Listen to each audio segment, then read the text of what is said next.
Thank you so much. Thank you. అందరికీ నమస్కారం. ఇలాంటి ఫంక్షన్స్కి రావడం మూలంగా ఇక్కడున్న ఎనర్జీ నాకు ఎంత ఉత్సాహాన్ని ఇస్తుందంటే అంతా ఇంత కాదు. వచ్చే ముందు కొంచెం డల్గా వచ్చినా సరే ఇక్కడి నుంచి ఎనర్జీతో వెళ్తున్నాను. అంత ఎనర్జీ ఇచ్చిన ప్రతి ఒక్కరికి, యూనిట్లో ఉన్న ప్రతి సభ్యులకి, ఆహ్వానితులకు, అభిమానులకు అందరికీ నా హృదయపూర్వక నమస్కారాలు, ధన్యవాదాలు తెలియజేస్తున్నాను. ఏంటి ఫంక్షన్ ఉందా? ఎవరు హీరో? లైలా, మన విశ్వక్షన్ ఫంక్షన్కి వెళ్తున్నావా? ఎందుకు వెళ్ళకూడదు? అతను మన మనిషి కాదు, అవతల బాలకృష్ణ. అప్పుడప్పుడు తారక్ అంటాడు అని. అంటే మనుషులు అన్నాక వేరే వాళ్ళ మీద అభిమానం, ప్రేమ ఉండకూడదా? నా మీద ఆప్యాయత ఉండకూడదా? ఇదేంటిది? మా ఇంట్లోనే మా అబ్బాయి సూర్య అంటే చాలా ఇష్టం. అంత మాత్రం చేత వాడి ఫంక్షన్ వెళ్ళకూడదా? వాడితో కలిసి భోజనం చేయకూడదా? వాడితో ఉండకూడదా? అలాగే మరి మూర్తి గారు అడిగారా, నాగేంద్ర అడిగారా, ఎవరు అడిగారో తెలియదు కానీ అక్కడ ఉన్నారు, వెళ్ళిపోయారు మూర్తి గారు. తెలియదు కానీ నేను ఆ క్లిప్ చూశాను, వాయిస్ గుర్తు లేదు. మీరు బాలకృష్ణ కాంపౌండ్ కదా విశ్వక్సేన్, ఇప్పుడు మెగా కాంపౌండ్ నుంచి ఆయన ఎలా వచ్చారు అని చాలా చక్కగా సమాధానం చెప్పాడు. మా ఇంటికి కాంపౌండ్ ఉంది కానీ ఫిలిం ఇండస్ట్రీ కాంపౌండ్ లేదని. I appreciate. నిజమే, ఇక్కడ గిరుకు తీసుకుని ఎప్పటికప్పుడు ఏ హీరోలుగా హీరోలా ఉండే రోజులు నిజంగా ఉన్నాయి, లేకపోలేదు. షూటింగ్ల వరకే. ఆ తర్వాత వాళ్ళు ఎవరి ఇళ్ళకి వాళ్ళు వెళ్ళిపోతారు, ఎవరి ప్రోగ్రాం వాళ్ళు చూసుకుంటారు. అలాంటి రోజుల్లో నేను ఉన్నాను. వాళ్ళు అలా ఉండటం మూలంగా వాళ్ళ మధ్య సఖ్యత ఉండదేమో, వాళ్ళ మధ్య ఒక విభేదాలు ఉంటాయేమో అనే ఒక రకమైన భ్రమలో ఇక్కడ అభిమానులు కొట్టుకుని చచ్చేవాళ్ళు.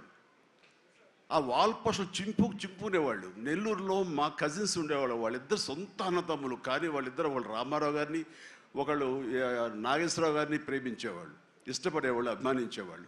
వాళ్ళిద్దరు కొట్టేసుకున్నారు, రక్తం వచ్చే కొట్టేసుకుంటారు. నాకు దానికి కంగారు వచ్చేసింది. నేను చిన్నోడిని. ఎందుకలా కొట్టుకున్నారంటే వాడు అభిమాని, వాడు ఎంటి, వాడు అది అంటే నాగ్గడి ఇలాగ ఇద్దరు కొట్టుకుంటున్నారని చెప్పేసి. అంటే నాకు ఆ రోజు నుంచి మొదలైంది, ఏంటి సినిమా వాళ్ళు హీరోలు బాగానే ఉంటారు, వీళ్ళు కొట్టుకుని వస్తారేంటి అని చెప్పేసి. నేను ఫిలిం యాక్టర్ని అయిన తర్వాత హీరోల మధ్య ఒక సఖ్యత, సహృద్భావ వాతావరణం అది ఉండాలి, ఏర్పాటు చేయాలని బలంగా నాకు ఏర్పడటానికి ఆల్రెడీ అదొక ఇన్సిడెంట్. అందుకనే మెడ్రాస్లో హనీ హౌస్ అని అప్పట్లో ఉండే జర్నలిస్టులకు తెలిసే ఉంటుంది. ఆ హనీ హౌస్ ఏంటంటే 1 ఏకర్ ల్యాండ్లో ఉంటుంది. ఎక్కడ ఏ 100 డేస్ ఫంక్షన్ జరిగినా, ఏ ముహూర్తాలు ప్రారంభోత్సవాలు జరిగినా, ఎవరికి ఏ బర్త్డేలు జరిగినా, ఏ 31st నైట్ డిసెంబర్ ఫంక్షన్ చేసుకోవాలనుకున్నా సరే అటు తమిళ ఇండస్ట్రీని, ఇటు తెలుగు ఇండస్ట్రీని ఆహ్వానించి అక్కడ అందరికీ చక్కగా పార్టీ ఇచ్చి ఒక రిక్రియేషన్ తోటి మంచి భోజనాలు చేసుకుంటూ, అంటే అవి ఉంటాయనుకోండి, అది వేరే విషయం. సో వీటితోటి మనుషుల్లో ఉండే అరమరికలు కానివ్వండి, పొరపచ్చలు కానివ్వండి, ఇవన్నీ కూడా సమస్యపై ఎంతో హాయిగా ఉంటారు. అది నేను ఆ విషయం చాలా చాలా సక్సెస్ఫుల్. కాబట్టి ఈ రోజుకి నాగార్జున, వెంకటేష్ అండ్ బాలకృష్ణ మేమందరం కలిసికట్టుగా ఉండటానికి, ఒకళ్ళ ఫంక్షన్ ఒకళ్ళు వెళ్ళటానికి, ఈ మధ్యకాలంలో బాలకృష్ణ 50th ఫిల్మ్ సందర్భంగా నట జీవితం సంబంధించి చేసిన ఫంక్షన్లో నేను పార్టిసిపేట్ చేశాను. అలాగే నాగార్జున మేము వెరీ ఫ్రీక్వెంట్గా కలుసుకుంటుంటాం. ఈ రకంగా అరమరికలు ఉండకూడదు.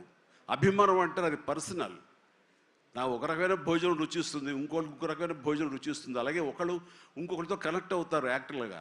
అలా ఉండటం అనేది మనం అందరం యాక్సెప్ట్ చేయాలి. అంత మాత్రం చేత విశ్వక్సేన్ ఎక్కడ దూరంగా పెట్టి మన మనిషి కాదు కాబట్టి అతను ఫంక్షన్కి పిలిస్తే కనుక వెళ్ళాలా అని ఉండకూడదు. ఖచ్చితంగా వెళ్ళాలి. అతను మన ఈ ఇండస్ట్రీ మనిషే, మనలో ఒకడు, మన కుటుంబ సభ్యుడు అన్న భావం, అన్న మెసేజ్ మనం ప్రివేల్ చేయాలి. అంటే ఏదో మనం సెపరేట్గా ఉండటం మూలంగా, మనం అతీతంగా దూరంగా ఉండటం మూలంగా మనకు ప్రత్యేకత వస్తుంది, గుర్తింపు వస్తుంది. తద్వారా మన ఇమేజ్ పెరుగుతుంది అనే భావం కరెక్ట్ కాదు. మన ఇమేజ్ పెరగాలి అంటే, మనకి ఒక ఫ్యాన్ బేస్ పెరగాలి అంటే అది మన కంటెంట్, మనం చేసే సినిమా ఇస్తుంది తప్ప మనం ఏలినేట్ చేసేసుకోవడం, మనల్ని దూరం చేసుకుంటేనే కాదు. అందరూ కలివిడిగా ఉండాలి. అండ్ మా ఇంట్లో ఇంతమంది హీరోస్ ఉన్నారు, అందరం ప్రతిసారి కలిసిమెలిసిగా ఉంటాం, అన్నీ ఉంటాం. అలాగని చెప్పేసి మా ఇమేజ్లు తక్కువ ఈ రోజున పవన్ కళ్యాణ్ ఏబీలో కనిపించగానే ఇది అన్నారు. దాన్ని గర్వపడాలి. పుష్ప టూ పెద్ద హిట్ అయింది, బ్లాక్ బస్టర్, దాన్ని గర్విస్తాను. అండ్ తర్వాత ఒక్కోసారి సినిమాలు ఆడచ్చు ఆడకపోవచ్చు, కానీ మనం ఏవైనా సరే ఇండస్ట్రీలో ఒక సినిమా ఆడింది అంటే ప్రతి ఒక్కరు హర్షించాలి. ఎందుకంటే ఒక్కొక్క సినిమా గురించి, ఒక సినిమా ఆడిందంటే ఎన్ని వందల మంది